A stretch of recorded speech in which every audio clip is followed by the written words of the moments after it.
ઘણા વર્ષો પહેલાની વાત છે, કોઈ જ્યોતિષ તામિલનાડુમાં કોઈ નાના ગામડામાં ગયા હશે અને ત્યાં ગામના ચોરે બેસીને બધાનું ભાગ્ય જોતા હતા.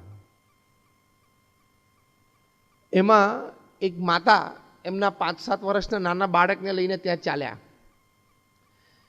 અને એ માતાના મનમાં એમ હતું કે મારા બાળકનું ભવિષ્ય ખૂબ સારું બને, ખૂબ સારું ભણે, મારે મારા બાળકને બહુ તેજસ્વી એકેડેમિક કરિયર જોવું છે અને ખૂબ મોટો સાહેબ બને, એક જે દરેક માતાના હૃદયમાં હોય.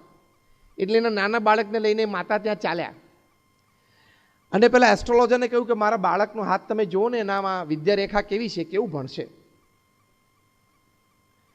એટલે પેલા જ્યોતિષ હાથ જો ને કંઈક જોયું હશે વિદ્યારેખા અને કહ્યું કે આ બાળકના ભાગ્યમાં સારો વિદ્યાભ્યાસ નથી. ત્યારે પેલા માતા તો બહુ મૂંઝાઈ ગયા. એને એમ થયું કે હો, મારું આ સ્વપ્ન તૂટી ગયું. 2-3 વખત એમને આગ્રહ કર્યો કે સાહેબ તમે બરોબર જુઓ. ત્યારે ફરી વખત એસ્ટ્રોલોજરે કહ્યું કે ભાઈ એને વિદ્યારેખા નથી. પેલા બાળકે પૂછ્યું કે કોઈને સારી વિદ્યારેખા હોય તો એ ક્યાં હોય? એટલે કંઈક પેલા એસ્ટ્રોલોજરે બતાવ્યું હશે આવું કંઈક છે એમ. પછી તો ઘરે આવ્યા, એની માતા તો ખૂબ રડ્યા કે મારો બાળક સારો અભ્યાસ નહીં કરી શકે.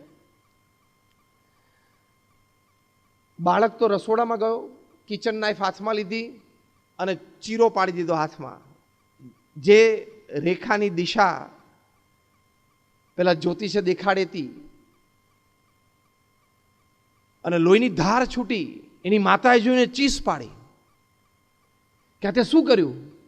ત્યારે પેલા નાના બાળકે કહ્યું કે મમ્મી, ભગવાન મારા હાથમાં વિદ્યા અભ્યાસની રેખા મૂકતા કદાચ ભૂલી ગયા હશે, તો આજે મેં મૂકી દીધી. This is how you excel in your exams. મેં મૂકી દીધી. હું અભ્યાસ કરીશ, સારો અભ્યાસ કરીશ, પરદેશ ભણવા જઈશ અને પરદેશ ભણાવીશ પણ ખરો. That little boy, he went to England for his studies. He became MA with English from Oxford University. Later on, he became visiting faculty at Oxford.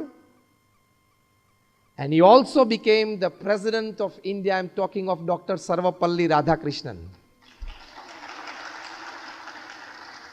Excellence in academics, excellence in exams.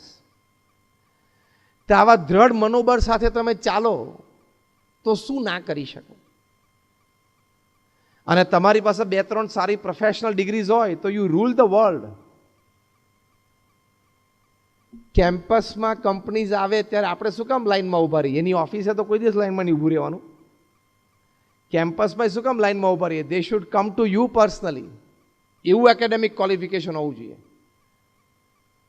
કે Google કે Microsoft કે કોઈ પણ એમએનસીનો HR તમારું નામ સાથે તમને શોધતો કોલેજમાં આવવો જોઈએ. 15,000ની નોકરી માટે એપ્લિકેશન તમે કરો અને પછી લાઈનમાં ઊભા રહો, 150મો નંબર હોય, 3.5 કલાક લાઈનમાં ઊભા રહો, પછી બહાર આવીને જાહેરાત થાય ચલો ભાઈ કેન્ડિડેટ સિલેક્ટ થઈ ગયો, બાકીના બધા ઘરે જાઓ. એવી લાઈનમાં શું ઊભું રહેવાનું? અત્યારે સોશિયલ મીડિયા ઉપર ટાઈમ કાઢશો, મિત્રો સાથે ફૂટપાથ ઉપર ઊભા રહીને ગપ્પા મારશો, કોલેજમાં બાઇક ઉપર શાંતિથી બેસીને જલસા કરશો ને, તે 15-20 હજારની નોકરીમાં લાઈનમાં જ ઊભું રહેવાનું છે. બહાર સહેલું નથી. અત્યારે તમે બધા ઇન્ક્યુબેશનમાં છો. પેલું નાનું બેબી જન્મે ને બિચારું પ્રોટીન વિટામિન રહિત હોય